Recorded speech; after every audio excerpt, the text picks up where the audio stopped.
Au programme de l'intégrale de roue cette semaine, l'essai du scooter Delim S3, un coréen qui a vraiment tout pour plaire. Découvrez ensuite les Blata BXM 125 en version supermotard et enduro.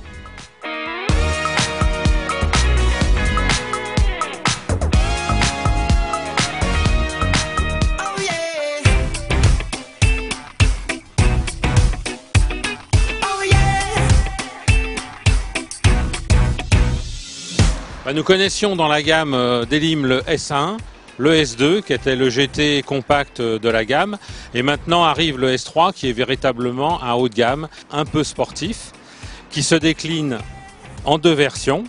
L'esthétique est assez originale avec une face avant intégrant des phares circulaires à LED. Ce véhicule 125 inaugure un nouveau bloc, 4 temps à refroidissement liquide, une première sur les scooters Delim. Il comporte une culasse 4 soupapes double arbre et c'est également une exclusivité dans le domaine de la 125. Ce moteur effectivement est donné pour 15 chevaux. Il affiche un démarrage correct et surtout une vitesse de pointe excellente. Un moteur assez linéaire mais quand même plaisant avec des courbes de reprise assez intéressantes. Et donc en utilisant ce véhicule sur autoroute, on peut atteindre une vitesse de 115 km/h chrono. L'autre grande première sur ce Delim S3 dans la catégorie des scooters 125, c'est qu'il dispose d'une clé magnétique. Donc plus de barillet, plus de contacteurs, simplement une molette que l'on tourne.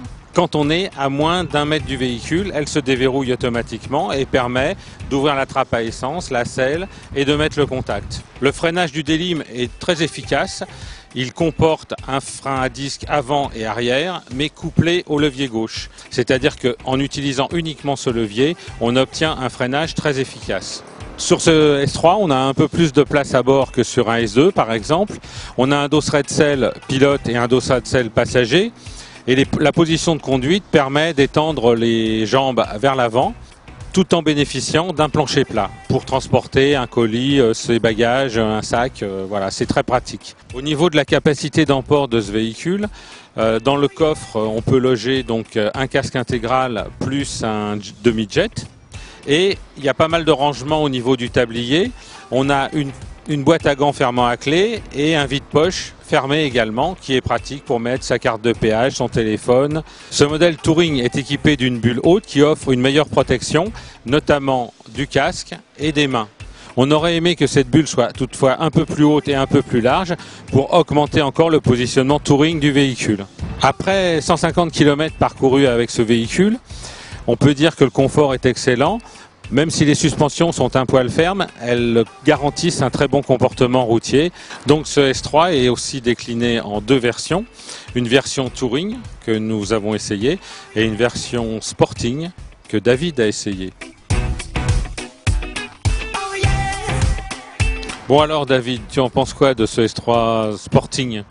Je suis agréablement surpris parce qu'en fait c'est un véhicule qui se comporte vraiment très bien sur la route. Une très bonne tenue de route déjà.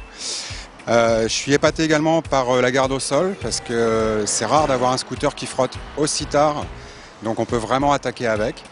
Son appellation Sporting est amplement méritée, je trouve. Au niveau des différences d'équipement, on a une roue avant qui est plus petite, on a une bulle qui est plus basse, on a l'absence du dosseret.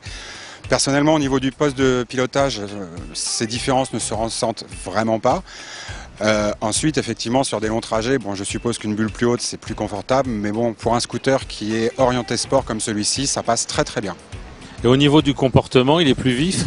Il est beaucoup plus vif, j'ai trouvé, parce que j'ai aussi pris en main le Touring. Il est extrêmement vif de direction. On braque dans un mouchoir de poche, on fait demi-tour dans un mouchoir de poche, donc ça c'est vraiment très sympathique aussi. Il change très rapidement d'angle, il a un excellent freinage. C'est vraiment une très bonne réussite, un très bon véhicule. J'ai trouvé un petit défaut, donc c'est son comportement lorsqu'on est en duo, où il a tendance un peu à gigoter sur l'angle. Bon, c'est pas rédhibitoire, on peut rouler un peu moins vite tout simplement. Et à part ça, moi j'ai pas de défaut vraiment à lui trouver. Et toi Didier, alors sur le Touring ? Moi j'ai pas apprécié le remplissage d'essence, parce que ça a tendance quand même à refouler un peu. Donc c'est pas très pratique, ça c'est bon, faudrait revoir.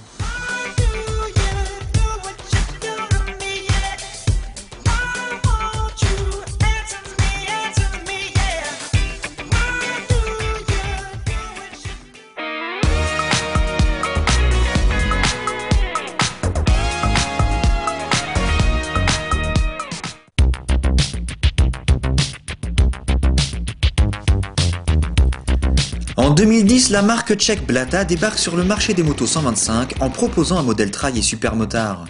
Quelle que soit la version, les Blata peuvent se vanter de proposer un design original en marge de la concurrence. Les doubles phares superposés et la sortie d'échappement minimaliste contribuent à la singularité de ces machines. La finition est particulièrement soignée avec des plastiques de qualité et des diodes en guise de feu arrière et clignotant. Les équipements proposés sont d'excellente facture avec des poignées domino, une fourche Marzocchi de 40 mm de diamètre et un système de freinage à fixation radiale comprenant un disque wave de 280 mm. Le cadre tubulaire reçoit un monocylindre refroidi par air d'origine Morini délivrant pas moins de 15 chevaux. Si la machine se montre plutôt sage en dessous de 6000 tours, elle dévoile son potentiel dans les hauts régimes avec des reprises énergiques. Malgré un étagement un peu long, la boîte 6 vitesses se montre précise et permet d'emmener la Blata jusqu'à 105 km/h chrono. La vitesse maximum atteinte est d'ailleurs enregistrée par le tableau de bord digital qui propose également un calcul de vitesse moyenne, un chrono, un compte tour, une montre ou encore un témoin de passage en réserve. Très vive lors de la mise sur l'angle, la partie cycle fait preuve d'une formidable stabilité en avalant les virages à vitesse grand V sans pour autant négliger le confort du pilote. Le freinage pour sa part manque un peu d'attaque au levier droit, mais la puissance est clairement au rendez-vous. Distributeur des marques Megeli, CPI et Vastro, Jean-Pierre Rigaud, responsable de RP Diffusion, revient sur l'historique et les objectifs de Blata. Donc l'usine Blata appartient à monsieur Pavel Blata, qui est un ancien champion du monde d'enduro, qui a commencé à fabriquer des pocket bikes dans les années 70. L'usine elle-même est en République tchèque. Ils font la recherche, la mise au point, la réalisation, ainsi que toute la fabrication de toutes les pièces jusqu'au moule pour fabriquer les plastiques. Alors la réponse au niveau du SAV, Blata est très réactif, ils ont des pièces en stock à l'usine et nous, comme pour toutes les autres marques, nous aurons la plus grande partie des pièces en stock dans nos locaux chez RP Diffusion, qu'on livrera comme pour les autres pièces en 24 ou 48 heures chez nos clients. Profitant d'une motorisation volontaire, d'une finition léchée et d'un design original, les Blata apportent un vent de fraîcheur sur le marché des motos 125.